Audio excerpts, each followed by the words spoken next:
Okay. What Gaddis does in this book is he examines various components that contribute to this issue of the Cold War. And so the Cold War is this conflict between, as he points out, two different ways of seeing the world, right? And there is to some degree surprising similarity, right? Because both the United States and the Soviet Union, the superpowers who are at the center of this conflict on opposing sides, come from revolutionary backgrounds, right? And so that revolutionary background shapes how the nations view the world.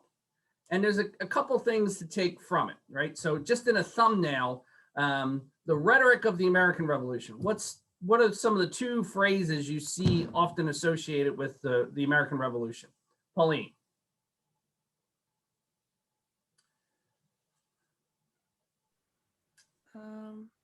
What are the phrases when you think of the American Revolution? What are the phrases that come to your mind? It's a kind of a revolution against centralized power and government. Right. How is that communicated? What's the rhetoric? I'm sorry, can you like explain that question a bit more? Sure. When you think about rhetoric, means the way of referring or talking about things in sort of a slogan way, right? So what are the slogans of the American Revolution?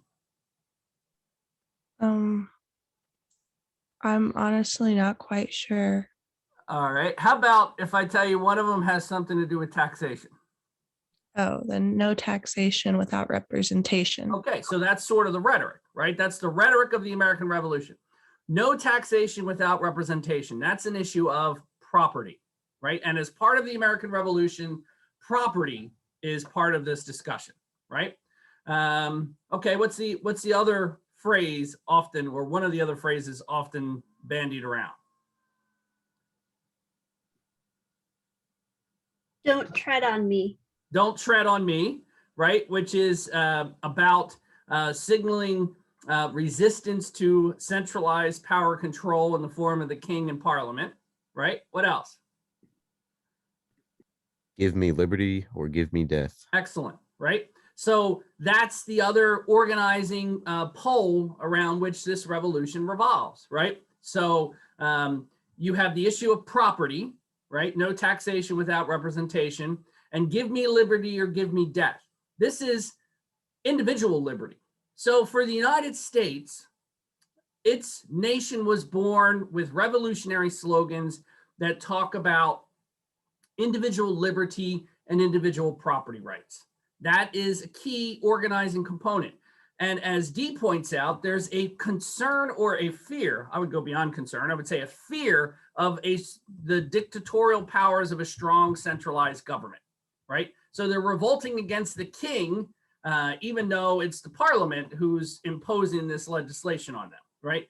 So these ideas are part of the formation of the nation. There's one other thing about this too, which is pertinent to our discussion, in that this revolution was not seen as a roadshow, right? It was not something that the people who conducted this revolution were suggesting that they had to come bring it to other places. It was the conceit of the American Revolution is that we were going to create a shining city on a hill, which would be a beacon for other people of liberty minds to model, right? So they would look at what we have done and say, oh, we want to do that too. But it wasn't conceived of, our revolutionaries are going to go to your places and help you foment revolution. It was seen from the beginning as aloof, right? And since we've talked about various periods in American history since 1865 and referenced earlier periods, you can see it in sort of the policies of isolationism, right? We don't need to be involved in other places. We serve as an example for other places for them to copy, but it's not our job or our goal to bring these revolutions to them. We think we're promoting a revolution that others will want to copy, but it's not our job to bring it to them. In contrast, the Soviet Union is also a revolution. Braden, what kind of a revolution are they? a communist revolution, and more so depends on. Hold up, I'm still trying to wake up.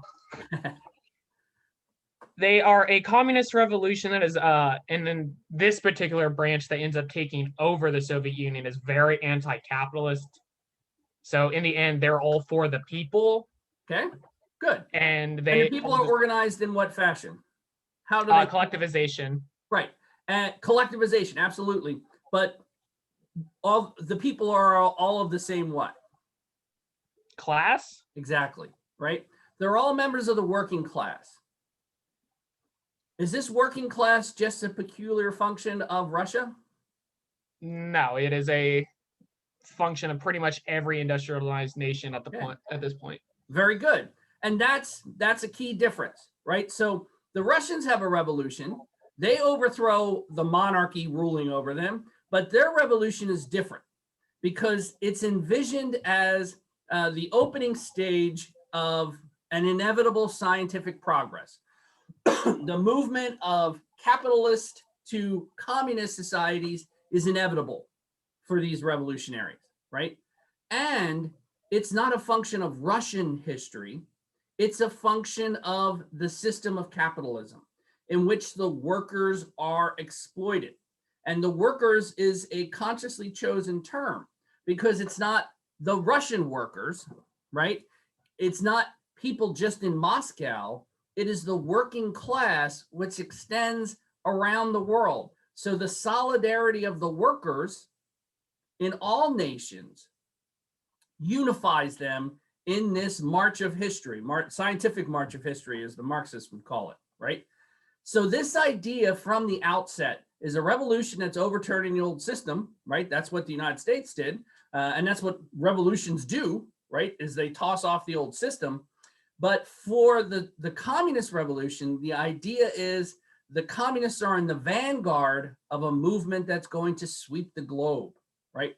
Everywhere that there's an industrialized state in which the workers are oppressed by an ownership class, the workers will rise up. It's inevitable and throw off this system. So from the outset, the communist revolution was seen as not something just within Russia, but is seen as part of a larger movement. And further, it is the duty of the workers to help spread this revolution to other oppressed workers, right? So from the beginning, the Soviet or the communist revolution plan is envisioned as a roadshow, as things that are going to be brought to other people. There's also aspects of this idea as it plays out in the Soviet Union. So we're in the capitalist system, which the revolution is overthrown. We're going to end up with the communist system where all the workers are equal, in which there's no ownership, where everything is owned communally, from each according to his ability, to each according to his needs, right? The idea that all the workers are going to share in the products that all the workers produce, right? It's not going to be captured. Wealth is not going to be captured by an ownership class. All the workers will benefit. But that's in the future, right? Because that is where this process will end. But for the revolutionaries in the Soviet Union, that's not where they are, right? And so this revolution is going to require education, re-education for some folks, but education for the next generation as well.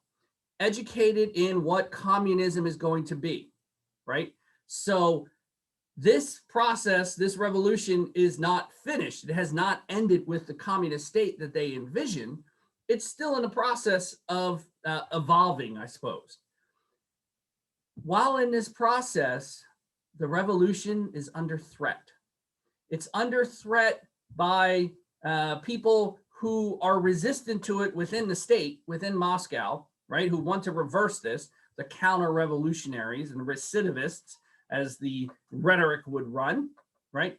But also other industrial states, because they fear that the revolution will overturn their system, because that's what it is designed to do. So the revolution is under threat from internal and external enemies.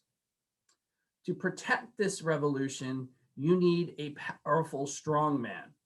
The Marxist-Leninist terminology is a dictatorship of the proletariat, which means a powerful strong man to safeguard the revolution from outside enemies, external enemies who want to squash this out because it threatens their system.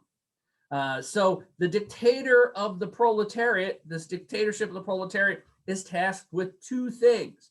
One, protect the revolution, right, from internal and external enemies. So a strong power to protect the revolution.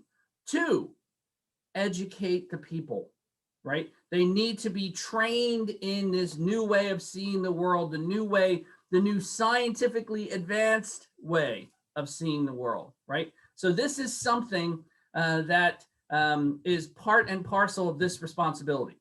This is how they see it, and it's the task of the dictator, right? So that's what this goal is. It's a revolution that's exportable. It's a revolution that centers around a strong central power, a dictator, who's tasked with both protecting and educating. Different revolutions, different goals, different outcomes, and they face a similar set of problems, right?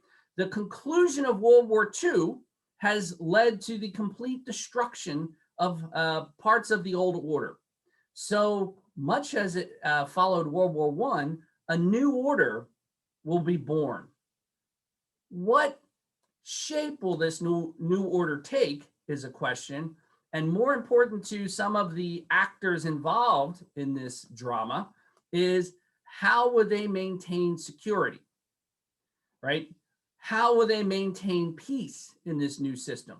So we have two opposing states who develop two quite opposite ways of envisioning future security.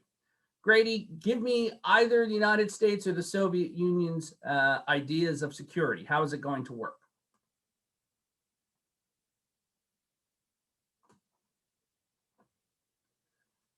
Are you talking about just during like the Cold War or just like in general? With the end of World War II, the impending end of World War II, since these visions begin before that, and with the conclusion of World War II, how does either the United States or the Soviet Union, I'll let you describe either one you want because I'm picking on you first, how do they envision maintaining security? For the Soviet Union, All right, we'll I'd deal with probably the Soviet. Go ahead. they've always been pretty stern on control Okay. and making sure things are as they see it, as they want it, just as it should go. Okay, good. Hold on to that. I'm going to shape that just a little bit.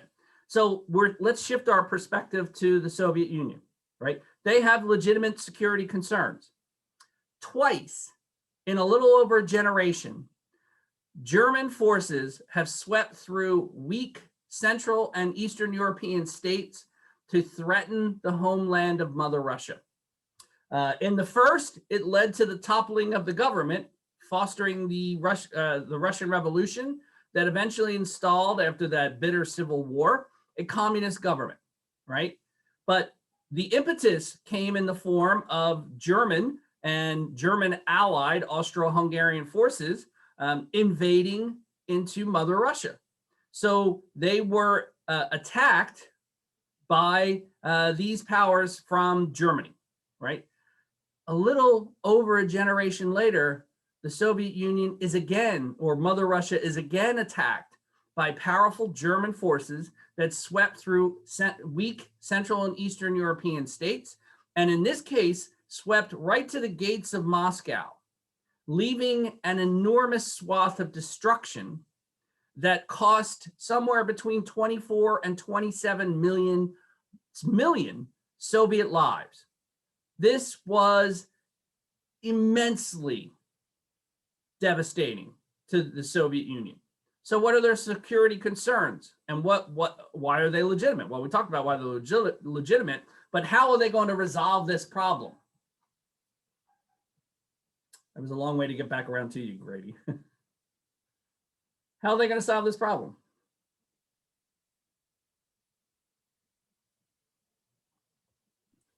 I'm not really quite 100% sure on that. Well, let's think about the Soviet state, right? So what have they just done?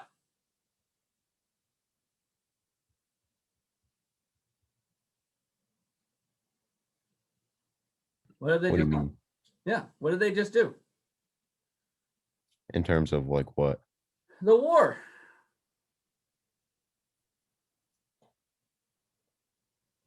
Uh, Did they beat back the Germans outside of Moscow and then say, okay, let's sign terms of peace? no. What did they do?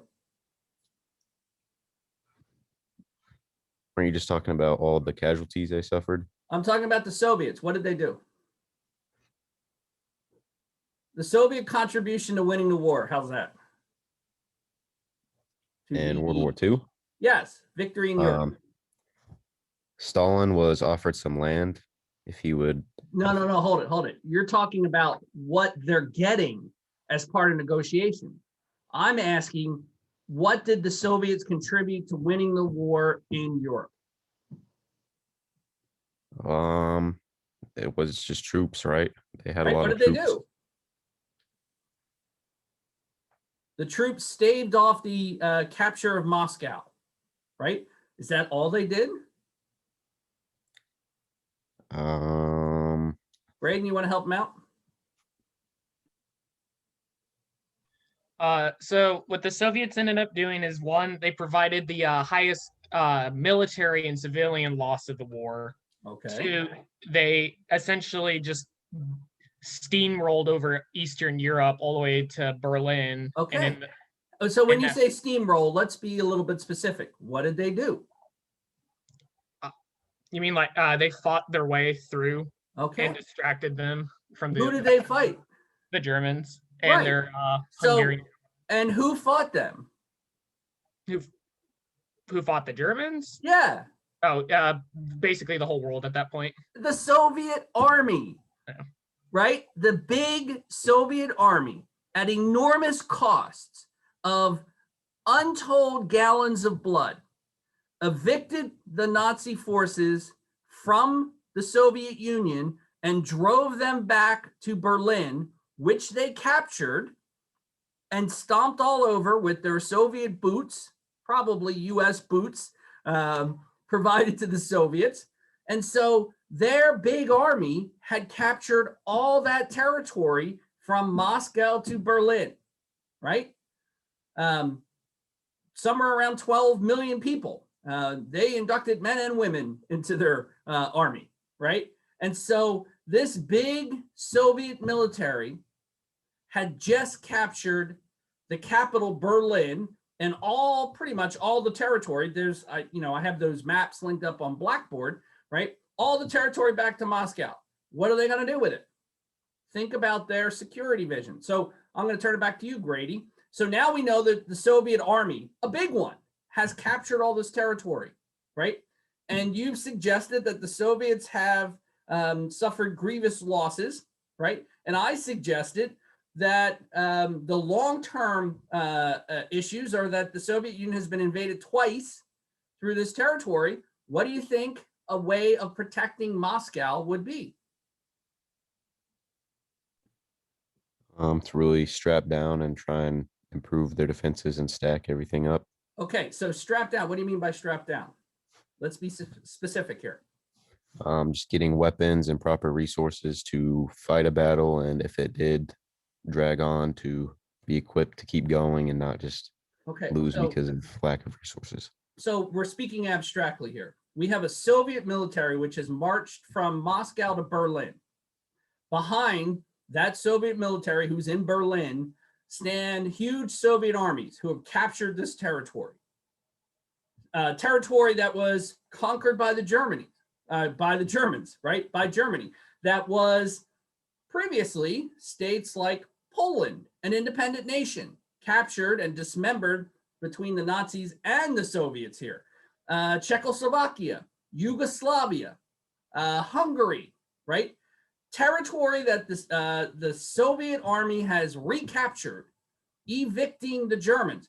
This is not all Germany, right?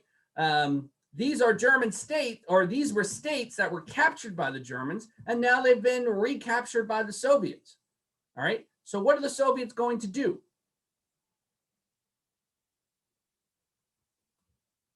What are they going to do with their military forces in Hungary? Are they going to bring them home? No, they would probably just keep them there. Exactly. That's exactly what the Soviets do. Their vision is that, yes, install puppet governments, Braden. Yes, their vision is, but not only install puppet governments, but leave Soviet troops stationed in Hungary, right, to prop up that puppet government. The Soviet Union leaves their big army occupying the territory that they have captured during the war, right? Instead of bringing them back to Soviet borders, they stay right there. So their vision is our security is going to be protected by us occupying the territory so that Germany or some other hostile state can't invade us a third time, right? So their vision is this large military serving as the occupying force to protect them, right? This has a particular order. Job one for security is to save Joseph Stalin's butt, right? That is what the dictator of the proletariat, Joseph Stalin, is most concerned about, his personal safety. Two, the protection of the party, right? The ruling order that runs the Soviet state, they must be protected, right? So their security is safeguarded by this. Three, the people, Mother Russia, right? Because Mother Russia has suffered grievously. And so those people, the people of the state, need to be protected. And four, the ideology of the communist revolution. This vision of where the world is going must be protected, and this is the form of doing it. So security for the Soviets, it comes out of the barrel of their guns, right? All right. So Pauline, what is the vision of security for the United States? To become involved with, to kind of roll back their policies of isolation and to Okay. be more involved with the politics of other countries. Okay. So the United States was, the Truman administration was fearful that there would be this push to return to isolationism. Not an abstract idea. We had done so after World War I, and we had done so at other periods of time in United States history. So it's a legitimate fear, right? So US involvement is part of it, but is it just going to be US involvement? What are they envisioning as how security can be developed and maintained? I think, if I remember correctly, one of the ways was to provide financial help to some countries. We're going to talk about that in just a second, right? That's part of this security goal. Why don't we unpack it here? Why are they going to give this money to these states? They worried that if the states collapsed because of financial troubles, that they would turn to a communist government rather than capitalist, because they probably felt that capitalism didn't work. Okay, so what are these other states going to do for the United States? They, like, what do you mean by that? Like, what are they providing in return? Yeah. Oh, if I remember, I don't really remember them offering anything. Just what are they going to be as a result of this infusion of capital? I don't remember. Are they going to be healthy states or sick states?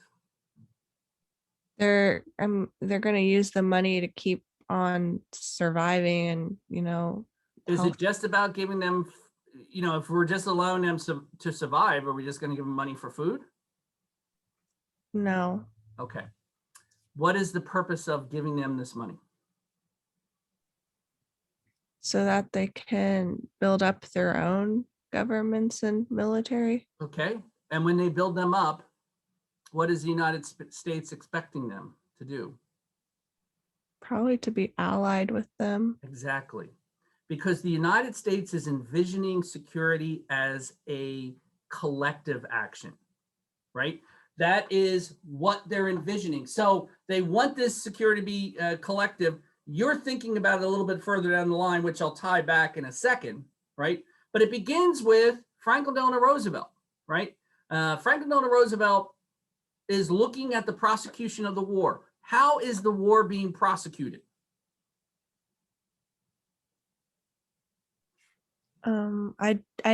That question is a little, I don't understand the wording of that. Okay. How is the war being fought? I don't know how to answer. Okay. Are the Soviets working to fight on the Eastern Front all by themselves, producing their own munitions, providing their own soldiers, providing their own aircraft, doing all the stuff on their own against the Germans? No, And the British are fighting their own little war against the Germans, and the United States is fighting a third war against the Germans? it's a collective effort against the Okay. Germans. The Allies, right? The Allied forces. Is it working? Yeah. They just won the war by destroying the German military machine and occupying the state, right? Collectively, they have defeated the Germans. Collectively, to a lesser degree, they are in the process or having just completed defeating the Japanese, right? FDR dies before this reaches fruition in either theater, Pacific or European. But FDR says, we're fighting and succeeding collectively. Why not continue that as the system of maintaining security after the war? He says, I envision 4 policemen, right? 4 global policemen on the beat, walking the neighborhoods, carrying big truncheons, right?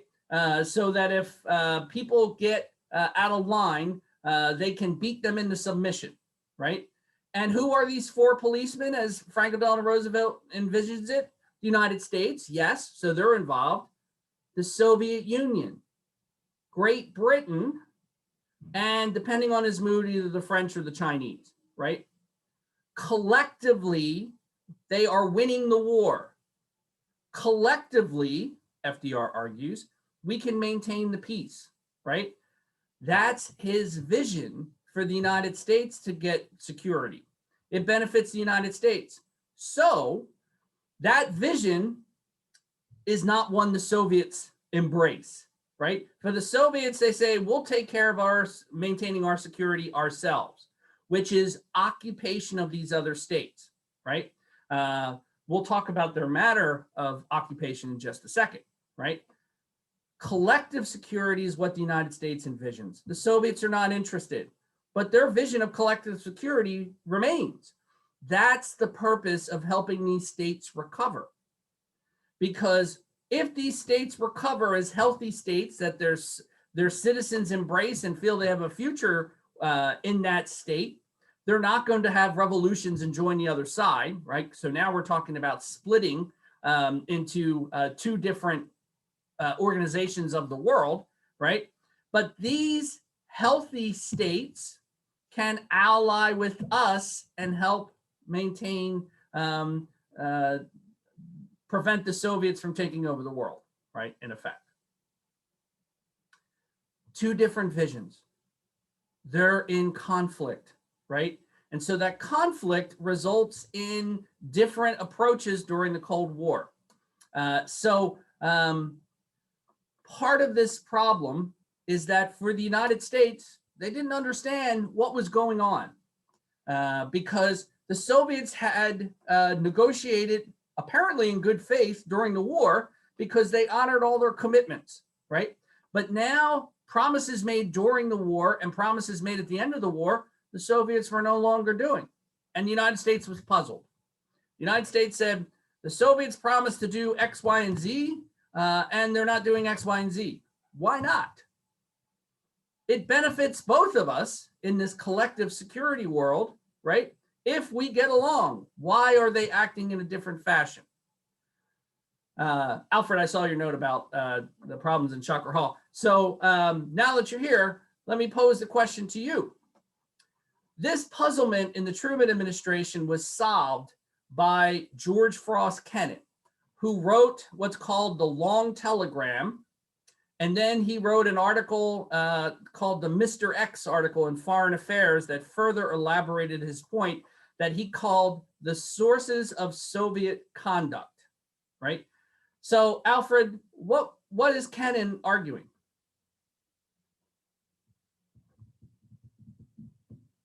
Why are the Soviets acting the way they are acting, and what should the United States do? I'm not entirely sure. Okay, so Kennan, short version, says the Soviets are acting the way they are because they're Russians. The Russians have sought to expand their empire from time out of mind. And because they want to expand their empire, that is what they are consciously doing. And to achieve those ends, their ends, they will respect no agreements and no treaties they make in any sort of long-term fashion, because their drive is expansion, right? Kennan further says this Soviet state needs to expand because it is so inefficient that it cannot continue to operate in the fashion it does. To maintain itself in power, it relies upon the application of terror. They terrorize their own citizens in order to maintain themselves in power. In order to maintain control over these satellite states, or puppet governments, if you prefer, Braden, the Soviets are terrorizing those people. That is how it maintains itself in control, right? So Kennan says that system is corrupt. It's rotten. It cannot survive because its own citizens hate it. Hate it more than anything else in the world except for one thing, right? So Alfred, what does Kennan say we should do with this Soviet world, communist bloc that has been created? Should we invade this communist world and seek to overturn it? I don't think I'm not too familiar with the Telegram or the X article, but I imagine that they can't just invade because that would just cause another conflict after getting out of World War II. Okay.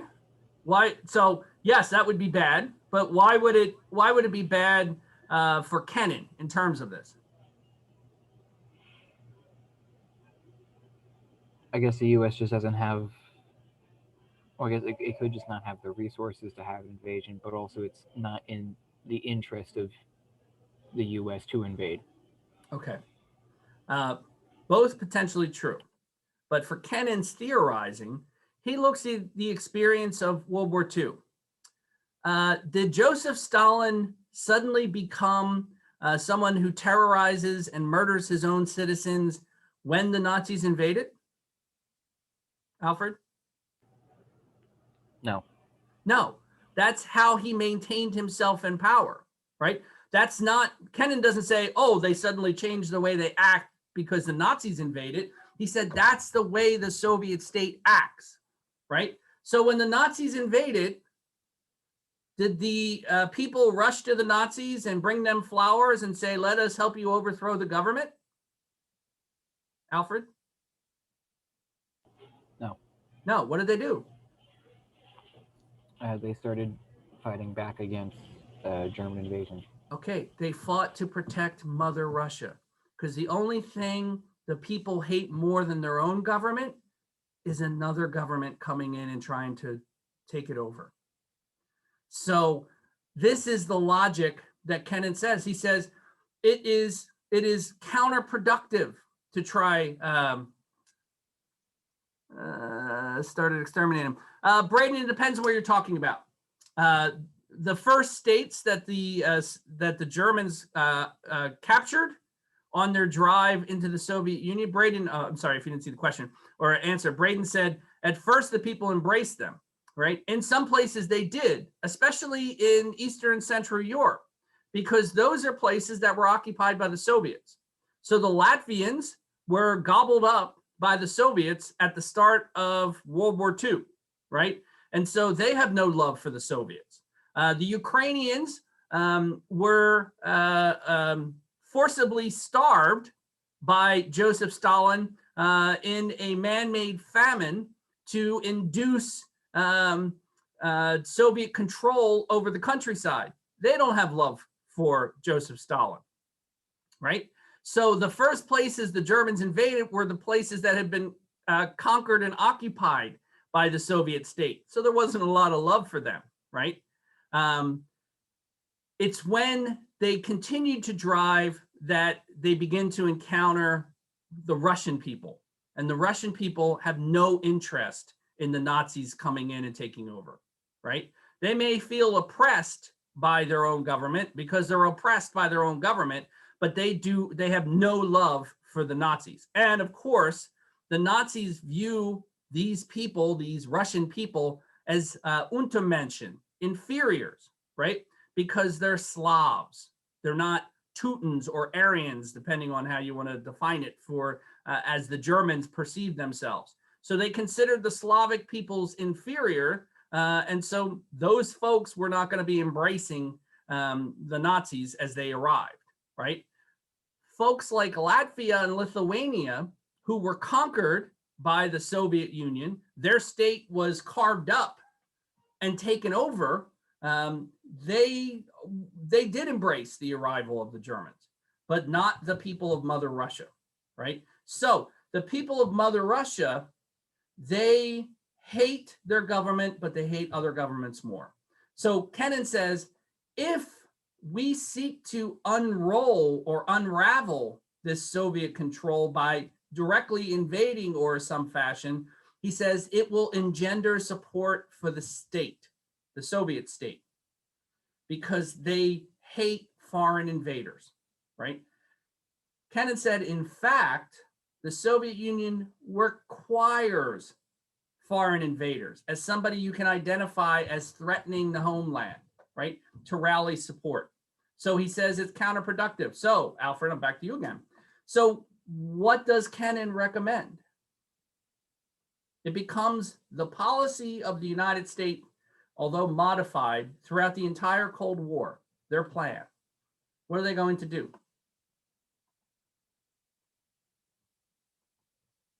Grady, you want to help them out? They would have to, since the Russians wouldn't compromise on anything for trying to essentially conquer different areas, and they wouldn't listen to logic and reason, the United States would have to, they would have to play that role. What are they going to have to do?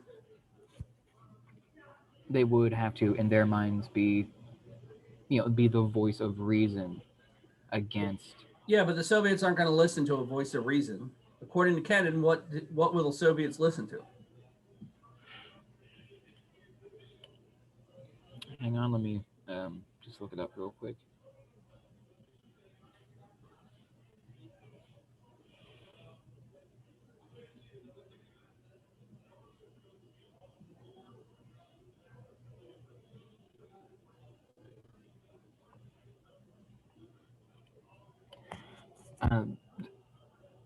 The summary reading, it just says strong resistance. So I'm guessing that's not necessarily going to war, but almost like having what we'd see later in the Cold War, different little proxy wars. Okay, so that's part of this as this spins out, right? But we're talking about the first theoretical underpinning. So what was that word you said before you talked about these proxy wars? Strong resistance. Strong resistance. So what does that mean? I guess just trying to oppose them, not just not governmentally, with treaties that they're going to sign with them, not with legalese, not with reason, but with what? I guess just military power. Right, force. Kennan says the Soviets will only respect force. So there's no point in counting on these treaties or agreements they made, because they won't honor them. The only thing the only thing that will deter their expansion is force. He calls it the policy of containment. That's the key phrase. That's how the Cold War is structured, right? And so the proxy wars you're talking about, Alfred, are where the perception that this communist expansion needs to be repelled by force comes in the form of proxy wars, where that force is being applied either directly in the case of Korea and Vietnam with United States forces, or indirectly through supporting allies with money and munitions and training and sometimes men to prevent this expansion. The goal, according to Kennan, is to contain the Soviet Union, because it must expand and take the resources of others, or else the state will collapse because it is too inefficient, right? And so the policy of the United States should be to prevent its expansion. Now, the way Kennan phrased it, he said, we should not and we must not try and prevent Soviet expansion everywhere, because that will give the initiatives to the Soviets and will bankrupt the United States and the West as this group of allies who will come to the banner of the United States of allied resistance. That's why Pauline, he talks about, or that's why as an outgrowth of that, you have what's called the Marshall Plan, which is helping these states recover, because the expectation is these healthy states will align with us because it's in both of our interests, right? It's in our interest, it's in their interest, obviously, because creating healthy states allows the governments to stay in power and have happy citizens, right? That's what every government wants, right? Is to stay in power and to have happy citizens.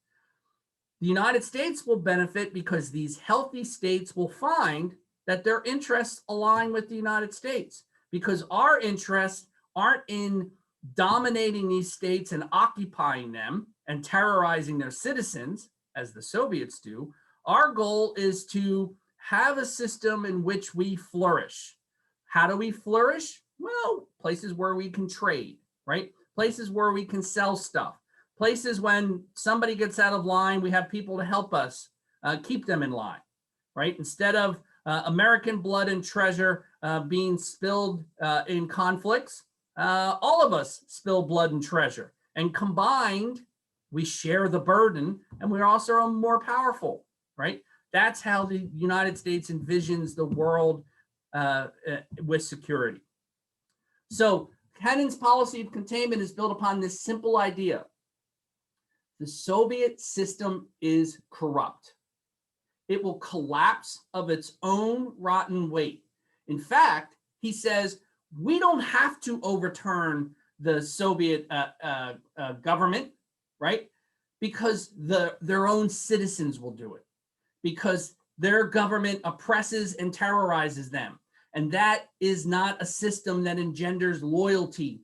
And so eventually the people will rise up and overturn the system, which is precisely what happened, right? As we'll see in that final film, you'll see the unraveling of the Soviet state, the Soviet empire unravels largely peacefully, and largely not because the United States or the West fomented revolution behind the Iron Curtain, but because the citizens themselves threw off this system, exactly as Kennan had suggested, right, in his theory. Now, Kennan's notion is that we pick certain places.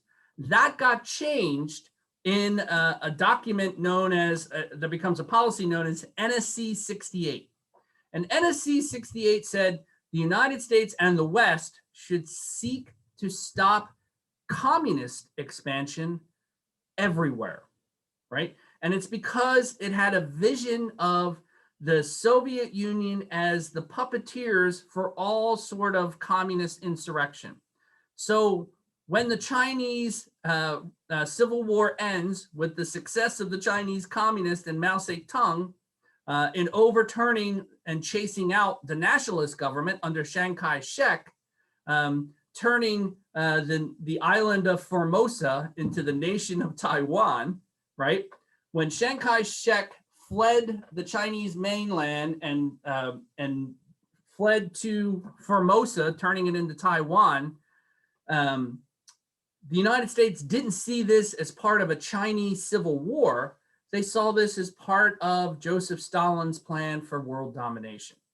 So viewing the communists as a monolith under the control of Moscow and everything occurring because of their direction is part of this vision that communist expansion everywhere must be opposed, right? That is still built upon the ideas of containment, but it shifted from the way that Kennan said it. Now, just a small footnote, when the Soviets empire unraveled in the fashion it did, as you will see a good chunk of this unfold in the film, and then you'll read in the last chapters of the Cold War how this unraveling comes home to Mother Russia, right?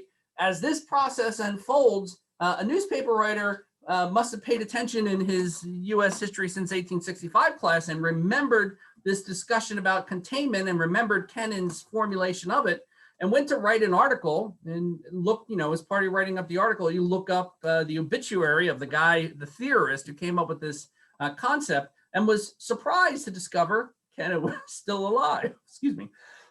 And so the reporter contacted Kennan, probably expecting to get, see, I knew it would work like this, blah, blah, blah, and, moment of triumph and all this stuff. And in fact, he asked the question, so how does it feel to be right? How your theory predicted this would come about, and look, it's come about, right? How does it feel?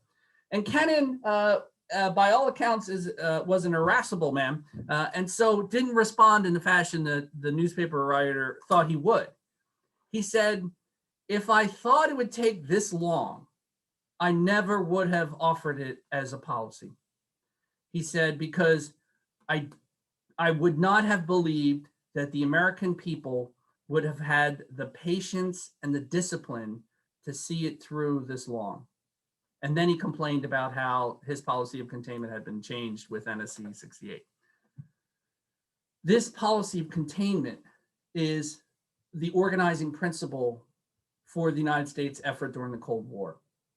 This idea that you have two opposing ways of seeing the world, one that relies upon terror and one that, I don't want to leave you with the impression this is just that they're doing nice things for states that were destroyed just to be nice people. Altruism is part of the logic that underpins the Marshall Plan. And I don't want to minimize that aspect about it either, because at the height of the Marshall Plan, US taxpayer dollars coming from every citizen going to the federal government, 1 out of 10 of those dollars were taken from US taxpayers paying their taxes and given to other states to rebuild, right? Part of it is altruism. I don't want to say that's not part of it.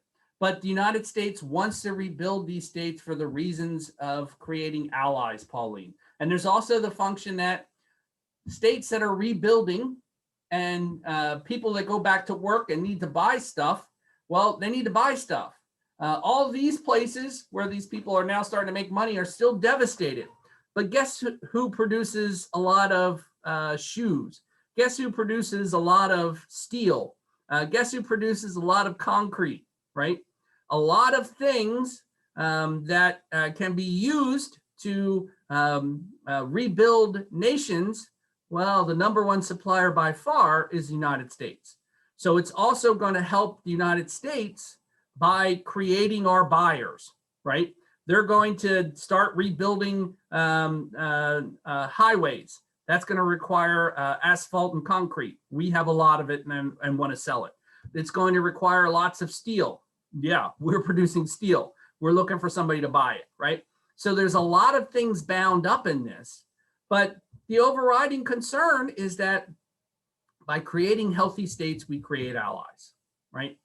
Shifting that vision to prevent expansion everywhere and seeing the communist world as monoliths and seeing anything that talks about communism through the lens of directed by Moscow involves the United States in a lot of things around the world that were not necessarily viewed correctly, right? And I'll give you 2 examples, right? Example number 1, larger example. The issue of colonialism, European and Japanese, and for the United States, also some colonial outposts. Colonialism is a process of these empires dominating big parts of the globe and directing the benefits to the mother country, right? That is a process that long predates the Cold War and continued through the Cold War. And as this process, holding an empire is expensive and difficult, especially as more and more people want to throw off this yoke of colonial occupation, right? They want to form their own states. Well, these states, many of these colonial states, the states that own the colonies, are the allies of the United States. And so overthrowing the colonial occupiers often turn to help from who can provide help for them. That would be the Soviet Union, right? Because they want to weaken the states that are aligned with the United States, and so they offer support. So many of these decolonizing efforts that come in the form of guerrilla warfare or revolutions are seeking to overthrow the colonial possessions of the allies of the United States. They are about people wanting to establish their own nation, to have their own say in how their state operates, as opposed to being under the control of a distant colonial power in which wealth is siphoned out of your region for the benefit of the colonizing power, right? They want their own states. This is decolonization, but it becomes distorted by the lens of the Cold War, because many of the folks who are seeking help to evict the colonizers turn to the communists, who are more than willing to provide that help. And the United States, generally in favor of decolonization, right, of allowing these people to produce their own states. Many of these folks end up supporting, or the United States supports the government because they're the allies of the United States government in the form of the colonizing powers. So the French reoccupy their colonies in Southeast Asia, right? And the United States helps them to be reinstalled, because the forces that are seeking to overturn these colonizing powers, the French in this case, are initially seeking anybody's help. But eventually that most of the help comes in the form of from the Soviet Union or China, the communist states. And so the United States views them as communist revolutions as opposed to nationalist revolutions, right? So in the World War I film, we saw briefly the future leader of North Vietnam. That future leader was agitating for the recognition of an independent Vietnamese state. Ho Chi Minh, not known as Ho Chi Minh at that time, asked to be a delegate to present the interests of the occupied Vietnamese people to form an independent state, as Woodrow Wilson was promising, right?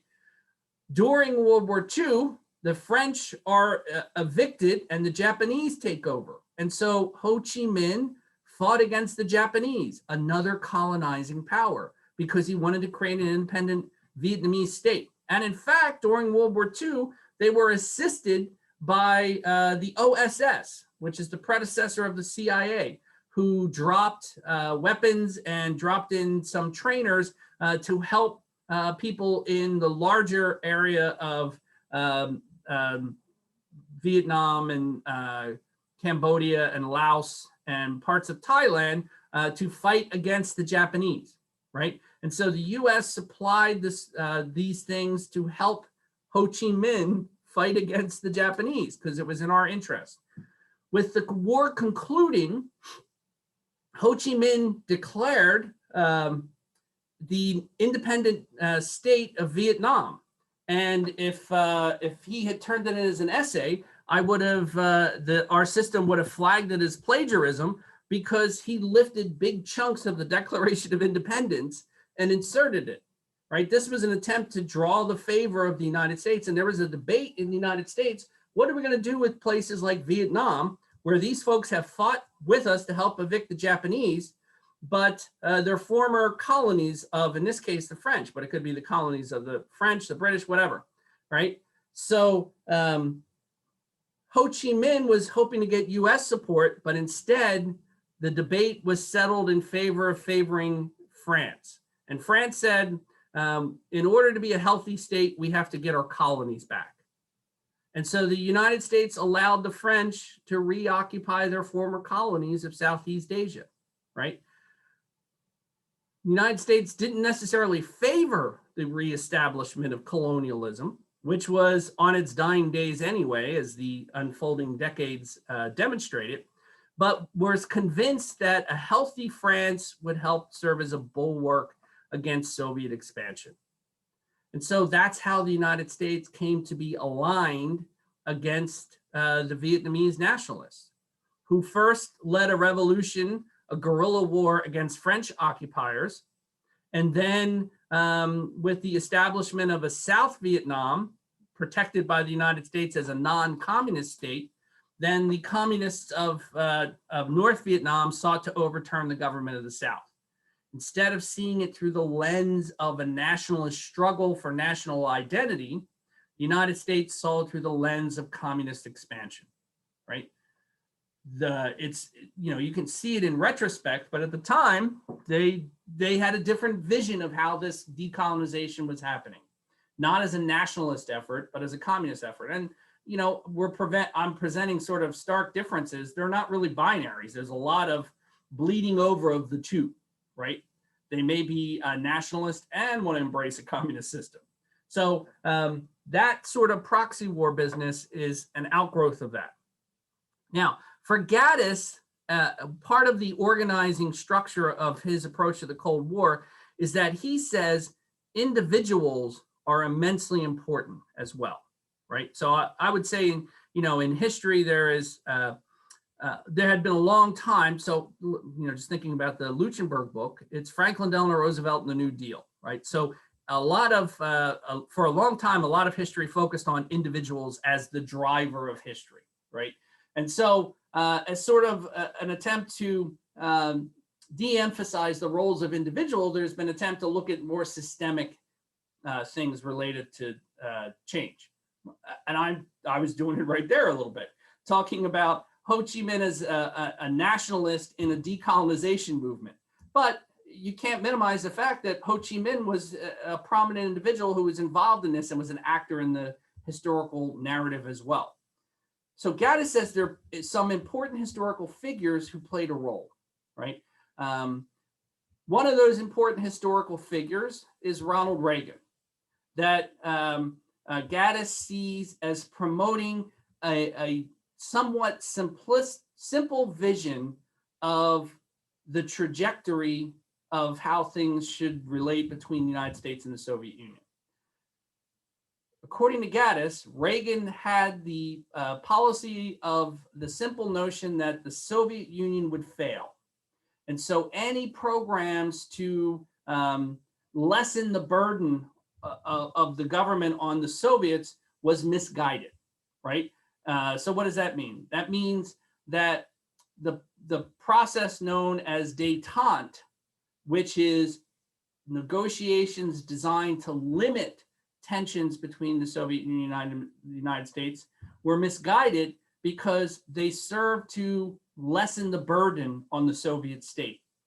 And so Reagan sought to apply more pressure on the Soviets to force them to confront the fact that their system is failing, right?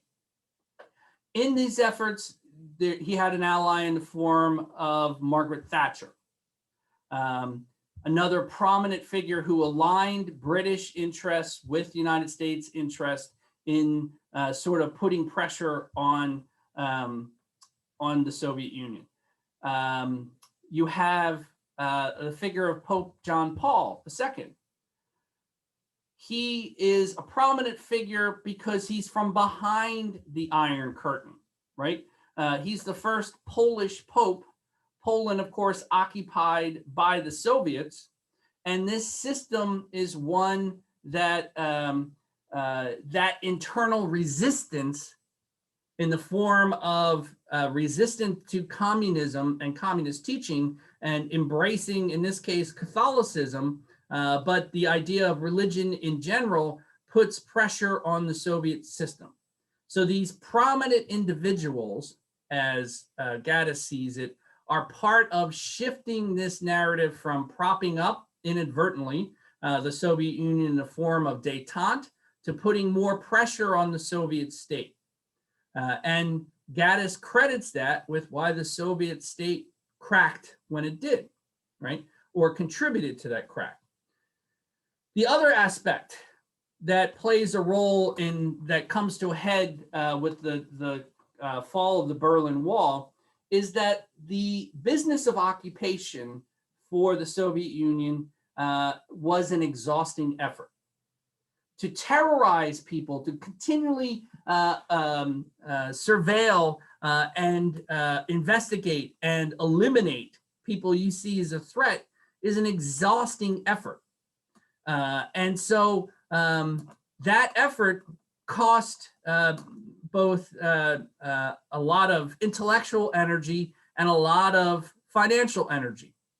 Occupying the states while maintaining control over your own citizens through the secret police system and the use of force is a never-ending task.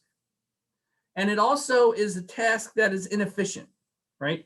Because the world was increasingly shifting to a new measure of power. That new measure of power is intellectual power, and not just people being smart, but how that can be utilized, right? And I'll give you an example. You can terrorize somebody to dig coal out of a coal mine or to dig canals that link areas, right? The threat of physical force and the application of physical force can compel people to do physical labor, right? And the whole business of slavery throughout human history is built upon that concept. And it works. You can get people to do stuff. It's not very efficient, or it's not the most efficient, but it is an effective method. But it's really hard to terrorize somebody to write better software code. It's hard to terrorize somebody to be more innovative because you can't get in their head to see if they're actually trying to do that, right? If you say, well, this is really difficult to debug this software code, I'm working on it, right? You can't really tell if they're working as efficiently as possible through the application of force or terror, right? It's much more difficult. Throughout the Cold War, the Soviet Union was enormously powerful in a military sense, but was lacking in these other markers of power. They lacked economic power. Their economy was about 1/10 the size of the United States. Just a small side note, it's also why Barack Obama referred to Russia today as a regional power. It's quite an insult because it suggests that they're not powerful enough to have an impact on the globe. They can just merely irritate people around them, right?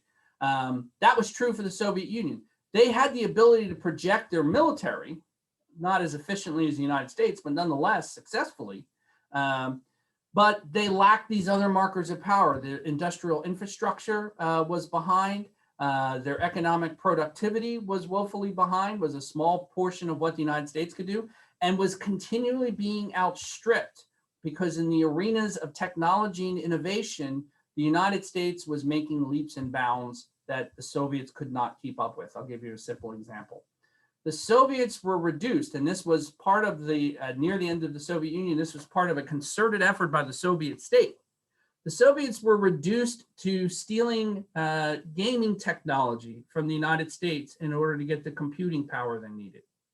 They didn't have the ability to develop computers of the same power that the United States had.